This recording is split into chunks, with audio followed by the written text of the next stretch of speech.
Shalom, selamat bertemu kembali dalam channel YouTube saya, Pendeta Heni Momongan. Doa dan harapan saya, saudara semua, ada dalam keadaan yang baik, sehat, penuh sukacita, dan menikmati berkat-berkat Tuhan. Sebelum kita merenungkan firman Tuhan, mari kita satu dalam doa, kita berdoa. Ya Yesus Kristus, Tuhan dan Allah kami sungguh bersyukur untuk kesempatan yang Kau beri bagi kami. Tolonglah kami untuk memahami kebenaran firman-Mu. Bersabdalah ya Tuhan, kami siap untuk merenungkannya. Dalam nama Yesus Kristus, firman kehidupan. Amin. Saudara-saudara yang diberkati Tuhan, bacaan yang akan kita renungkan terdapat dalam kitab 1 Raja-Raja pasal 19 ayat 9 sampai 18. Oleh Lembaga Alkitab Indonesia memberi judul Allah menyatakan diri di Gunung Horeb. Di sana masuklah ia ke dalam sebuah gua dan bermalam di situ. Maka firman Tuhan datang kepadanya demikian, "Apakah kerjamu di sini, hai Elia?" Jawabnya, "Aku bekerja segiat-giatnya bagi Tuhan Allah semesta alam, karena orang Israel meninggalkan perjanjian-Mu, meruntuhkan mezbah-mezbahmu, dan membunuh nabi-nabimu dengan pedang. Hanya aku seorang dirilah yang masih hidup, dan mereka ingin mencabut nyawaku." Lalu firman-Nya, "Keluarlah dan berdiri di atas gunung itu di hadapan Tuhan." Maka Tuhan lalu. Angin besar dan kuat yang membelah gunung-gunung dan memecahkan bukit-bukit batu mendahului Tuhan. Tetapi tidak ada Tuhan dalam angin itu.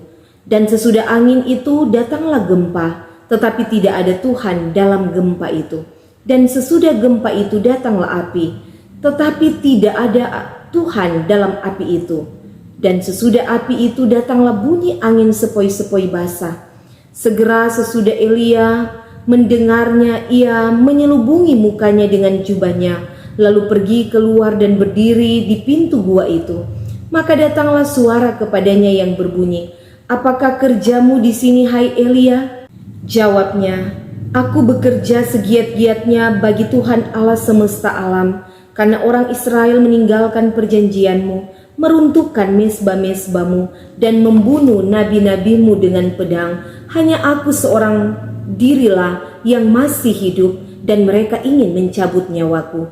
Firman Tuhan kepadanya, "Pergilah, kembalilah ke jalanmu melalui padang gurun ke Damsyik, dan setelah engkau sampai, engkau harus mengurapi Hazael menjadi raja atas Aram. Juga Yesu cucu Nimsi haruslah kau urapi menjadi raja atas Israel, dan Elisa bin Safat dari Abel Mehola harus kau urapi menjadi nabi menggantikan engkau. Maka siapa yang terluput dari pedang Hazael akan dibunuh oleh Yehu, dan siapa yang terluput dari pedang Yehu akan dibunuh oleh Elisa. Tetapi aku akan meninggalkan 7.000 orang di Israel, yakni semua orang yang tidak sujud menyembah Baal dan yang mulutnya tidak mencium dia." Demikian firman Tuhan. Saudaraku, dalam menjalani kehidupan ini yang namanya rintangan, tantangan, atau hambatan, kesulitan, tekanan, ancaman, dan berbagai pergumulan lainnya pasti ada dan pernah kita temui atau kita hadapi. Tetapi untuk sampai pada satu tujuan, kita harus fokus dan konsisten pada apa yang kita lakukan dan kerjakan. Karena tidak ada satu tujuan yang dapat dicapai tanpa fokus. Kalau kita hanya berfokus pada beratnya beban pergumulan atau masalah hidup yang kita hadapi, akan ada saat di mana kita merasa tidak mampu menghadapi kenyataan yang berbeda dengan harapan kita. Begitu juga dalam kerja pelayanan yang dipercayakan oleh Tuhan. Kita juga harus tahu apa motivasi pelayanan kita, sehingga kita akan benar-benar fokus pada tujuan kita melayani. Apakah fokus pelayanan kita benar-benar terarah kepada Tuhan, ataukah tanpa kita sadari kita terjebak fokus pada diri kita sendiri untuk mendapatkan popularitas, jabatan gerejawi, mencari sanjungan atau pujian, apalagi berorientasi pada hal-hal materi. Pada saatnya kita akan mengalami kekecewaan bahkan kegagalan dalam kerja pelayanan kita.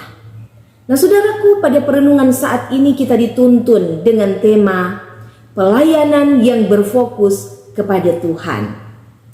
Saudaraku yang diberkati Tuhan, kita tahu bersama bahwa Yerobeam yang adalah raja pertama yang memerintah kerajaan Israel Utara, baik Yerobeam maupun raja-raja sesudahnya, tidak ada yang setia kepada Tuhan. Semua raja memerintahkan rakyat untuk menyembah Baal, menyembah patung. Ahab, raja yang ketujuh, adalah raja yang dikenal dengan melakukan apa yang jahat di mata Tuhan. Dia pun menikah dengan Isabel, putri Raja Sidon, yang juga percaya kepada Baal dan memiliki karakter yang sangat buruk dan sangat kejam. Raja Ahab sebenarnya telah mengenal Tuhan dan percaya kepada Tuhan. Namun ternyata dia jauh lebih takut kepada istrinya Isabel daripada takut kepada Tuhan. Ahab sampai membangun kuil yang khusus Baal, dewa yang disembah Isabel dan bangsanya. Ratu Isabel pun berhasil membawa bangsa Israel menyembah dan beribadah kepada dewa-dewa Baal dan Artaste. Bahkan mengangkat 450 imam-imam Baal dan 400 imam-imam Artaste. Dan membunuh banyak nabi-nabi dan imam-imam Israel yang menyembah Tuhan. Sehingga hanya Elia seorang dirilah nabi yang tinggal hidup di zaman Raja Ahab itu. Elia adalah seorang nabi Allah yang namanya bermakna Allahku adalah Tuhan. Berasal dari Tisbe di Gilead. Nabi Elia dikenal dengan nabi besar yang merupakan sosok yang diutus Tuhan untuk menegur Raja Ahab yang kejam dan jahat. Suatu ketika Nabi Elia mendatangi Raja Ahab seperti yang diperintahkan Tuhan, memberitahukan tentang dosa-dosa Raja Ahab. Ia mengatakan bahwa hujan tidak akan turun selama beberapa tahun. Tuhan mengetahui bahwa Raja Ahab akan sangat marah kepada Nabi Elia. Karena itu Allah menyembunyikan Elia di tepi sungai Kerit di sebelah timur sungai Yordan. Setiap hari Allah mengirimkan burung gagak yang membawa makanan berupa roti dan daging untuk Nabi Elia. Seperti dikatakan Nabi Elia, hujan tidak turun di Israel selama 3 tahun. Di tengah masa kekeringan, Nabi Elia diutus oleh Tuhan untuk pergi ke Sarfat. Dan ketika sampai di Sarfat, Nabi Elia bertemu dengan seorang janda miskin. Dan Nabi Elia meminta janda itu agar membuatkan roti untuk dirinya. Janda itu tidak perlu takut karena Tuhan akan memenuhi kebutuhannya. Dan mendengar hal itu, janda tersebut pun pulang ke rumah dan membuatkan roti untuk Nabi Elia. Setelah membuatkan roti, nubuatan atas janda miskin itu digenapi. Tepung dalam tempayan tidak pernah habis dan minyak dalam buli-buli tidak berkurang, seperti firman Tuhan yang diucapkan oleh Nabi Elia. Setelah 3 tahun berlalu tanpa hujan, Nabi Elia menemui Raja Ahab sebagaimana diperintahkan Allah. Ia memberitahu Raja Ahab untuk membawa 450 Nabi Baal ke Gunung Karmel untuk bertanding. Dan nabi-nabi Baal itu membuat mezbah dan menaruh lembu di atasnya. Mereka memanggil nama Baal namun tidak ada yang terjadi. Kemudian Nabi Elia membuat mezbah dan menempatkan kurban berupa lembu yang sudah mati.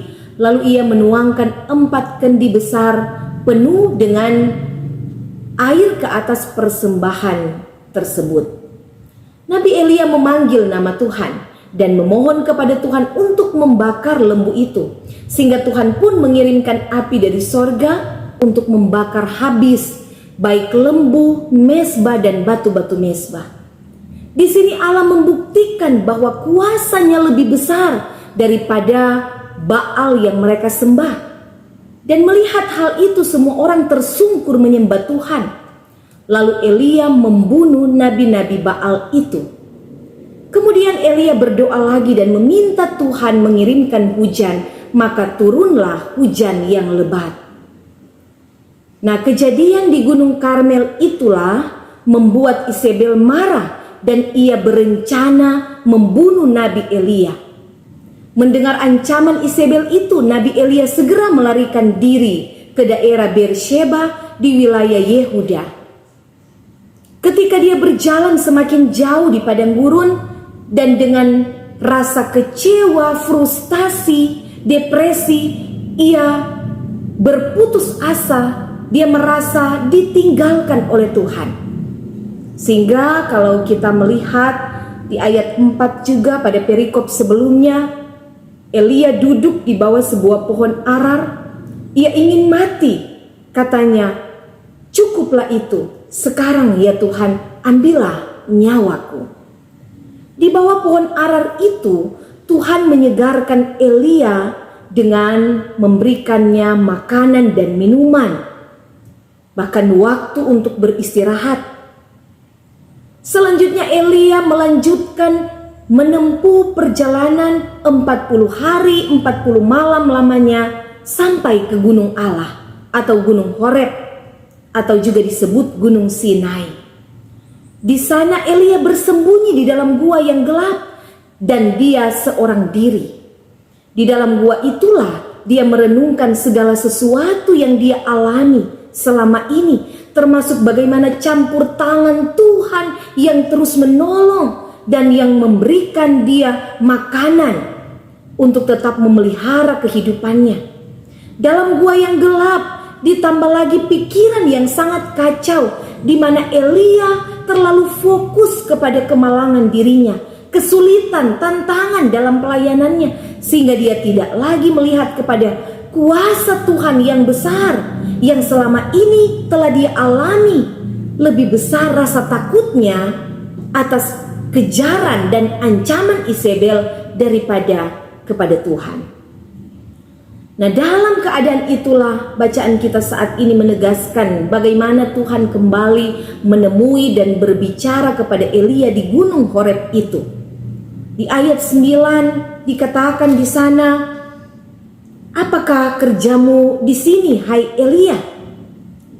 Elia pun mengungkapkan isi hatinya di ayat 10, "Aku bekerja segiat-giatnya bagi Tuhan Allah semesta alam. Karena orang Israel meninggalkan perjanjianmu, meruntuhkan mezbah-mezbahmu dan membunuh nabi-nabimu dengan pedang. Hanya aku seorang dirilah yang masih hidup dan mereka ingin mencabut nyawaku." Kemudian Tuhan menyuruh Elia keluar dari gunung itu, berdiri di hadapan Tuhan untuk memperlihatkan kemahakuasaan Tuhan. Lewat peristiwa alam, angin besar dan kuat yang membelah gunung dan memecahkan bukit batu. Kemudian juga datang gempa bumi dan datang api, tetapi Tuhan tidak ada dalam semua peristiwa itu. Sesudah itu Elia mendengar bunyi angin sepoi-sepoi basah. Di situ ada suara Tuhan kembali bertanya, "Apakah kerjamu di sini, hai Elia?" Jawaban yang sama pun diungkapkan Elia. Lalu Tuhan menyuruh Elia untuk pergi dan kembali kepada panggilan pelayanannya, bahwa masih ada tugas yang harus diselesaikan oleh Nabi Elia. Lewat beberapa peristiwa alam yang terjadi, Elia pun memahami maksud dan rencana Tuhan dalam hidupnya. Elia melakukan seperti yang difirmankan Tuhan. Dia harus mengurapi Hazael menjadi raja atas Aram, Yehu cucu Nimsi menjadi raja atas Israel, dan Elisa bin Safat menjadi nabi menggantikan Elia. Lalu Tuhan meyakinkan Elia bahwa masih ada 7.000 orang Israel yang tidak menyembah Baal. Iman dan ketaatan Elia menyelesaikan tugasnya sehingga tercatat bahwa Elia tidak mengalami kematian jasmani seperti Henokh, tetapi terangkat ke sorga dalam angin badai. Itulah otoritas Tuhan. Nah, saudara-saudara yang diberkati Tuhan, apa yang dapat kita pelajari dan maknai lewat bacaan kita saat ini? Yang pertama, Melayani Tuhan bukanlah hal yang mudah, tantangan pasti ada. Melayani adalah sebuah panggilan sebagai amanat agung dan tugas mulia dari Tuhan Yesus Kristus sebagai kepala gereja. Banyak yang terpanggil tapi sedikit yang terpilih. Banyak yang sudah terpilih tapi sedikit yang setia. Memang mau jadi pelayan Tuhan yang tidak gampang. Dibutuhkan ketaatan, kerendahan hati, kesabaran, butuh pengorbanan. Seorang pelayan haruslah memiliki karakter yang berintegritas, komitmen yang sungguh di hadapan Tuhan, konsistensi. Karena banyak pelayan Tuhan berkomitmen dalam pengakuan sebelum memulai tanggung jawab. Dalam pengakuan, ya, saya mengaku bersedia dan berjanji di hadapan Tuhan.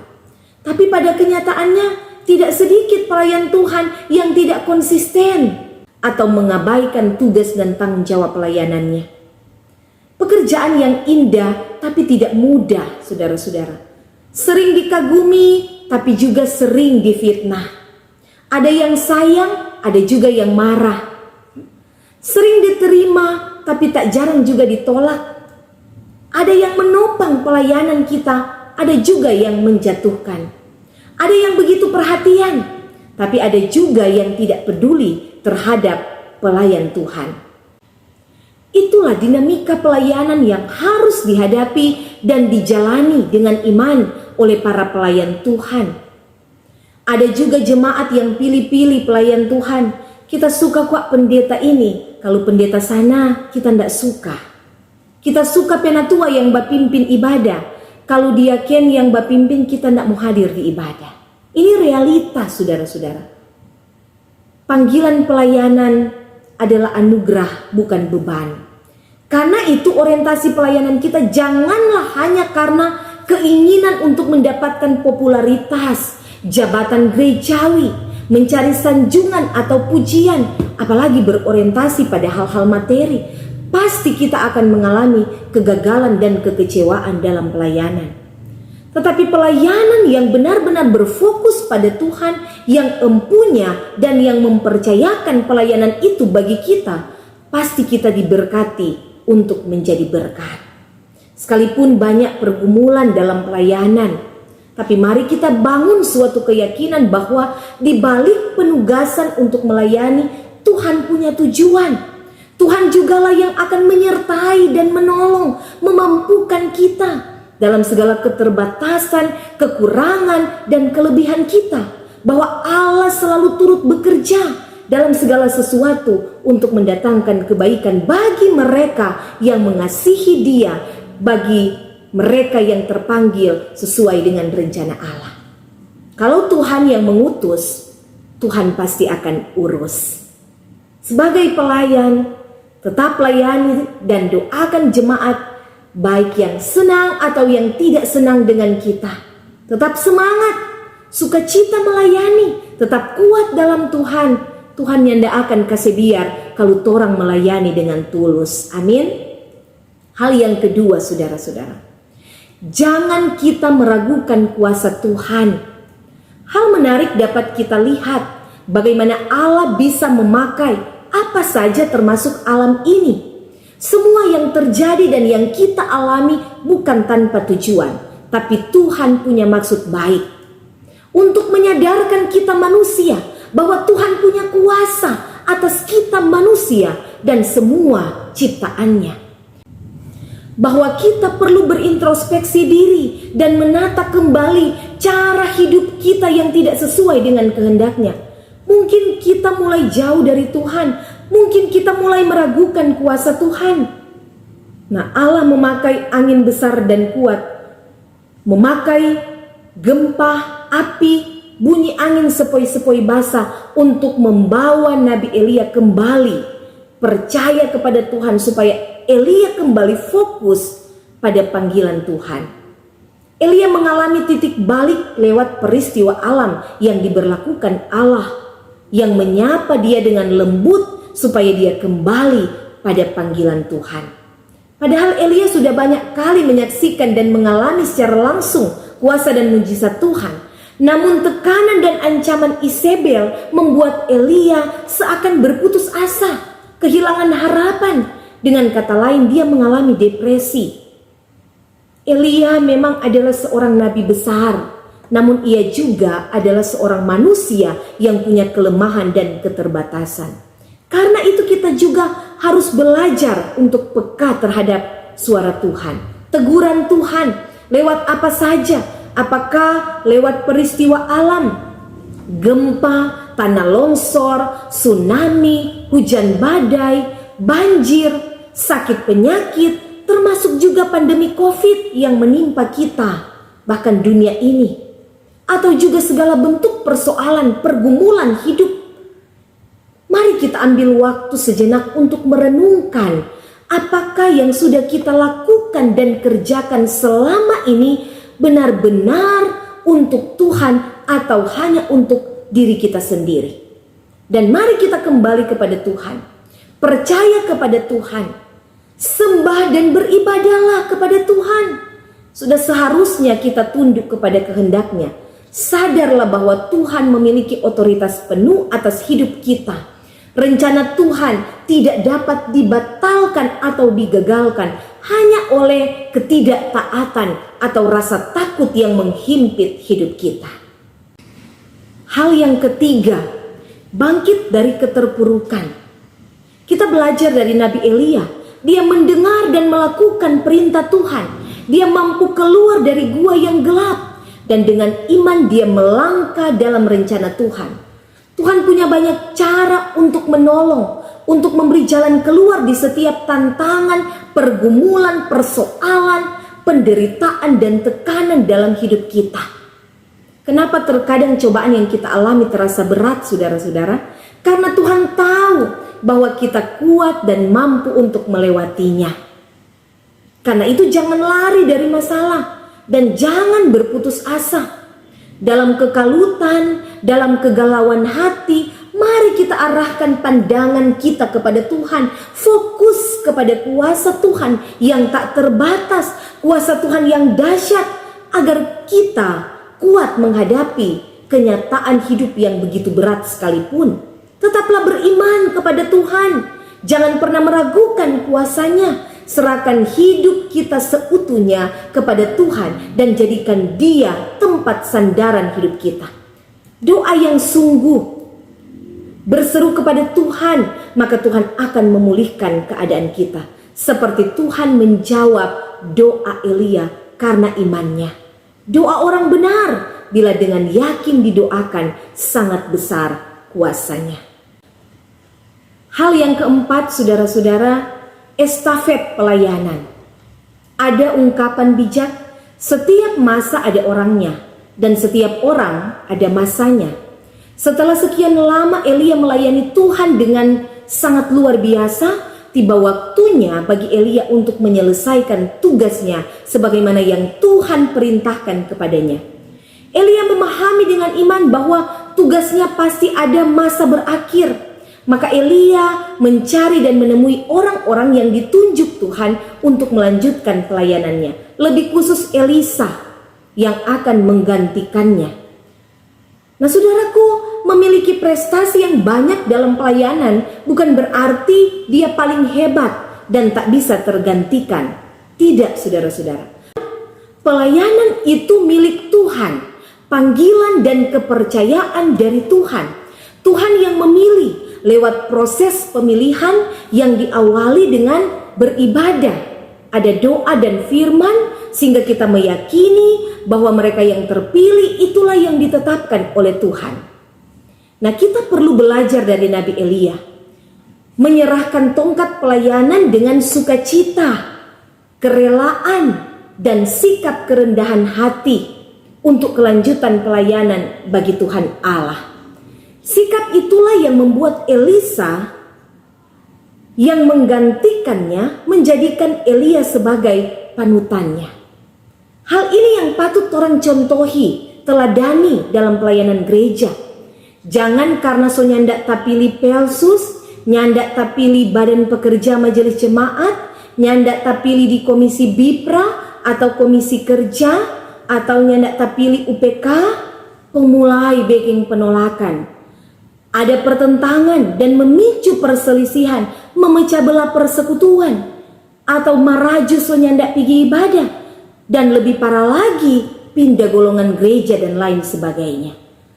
Apalagi bagi mereka yang sudah pernah menjabat sebagai pelayan khusus, seharusnya merekalah yang lebih memahami arti keterpanggilan pelayanan dan memiliki kedewasaan iman, kedewasaan berorganisasi, apalagi organisasi pelayanan.